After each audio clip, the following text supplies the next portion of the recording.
ഏത് പ്രതിസന്ധി വന്നാലും എടോ മരിക്കണമെന്ന് തോന്നിയാലും ഈ ദിക്ർ ഒരു 3 വട്ടം പറഞ്ഞ നിന്റെ മനസ്സിന് ധൈര്യം വരും. എത്ര വലിയ പ്രയാസം വന്നാലും ഒരു ദിക്ർ അള്ളാഹു പഠിക്കാൻ ഭാഗ്യം തരുമാറാകട്ടെ. മഹാനായ ഖലീലുല്ലാഹി ഇബ്രാഹിം നബി അലൈഹിസ്സലാം പറഞ്ഞ ദിക്ർ.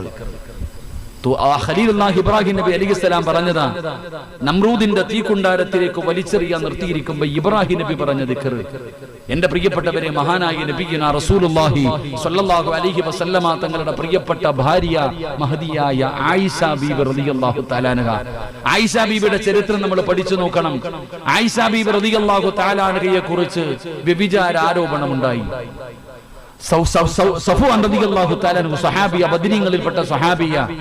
നബിതങ്ങളും സ്വഹാബത്തും ഒരിക്കൽ യാത്ര ചെയ്തു വരുമ്പോ ഒരു സ്ഥലത്തെത്തിയപ്പോൾ അവരുടെ മലമൂത്ര വിസർജനം, അവരുടെ ആവശ്യങ്ങൾക്ക് വേണ്ടി വാഹനം നിർത്തി. എന്നിട്ട് നബിതങ്ങള് പെണ്ണുങ്ങളോട്, ആയിഷ ബീവിയുണ്ട്, പെണ്ണുങ്ങളോട് പറഞ്ഞു,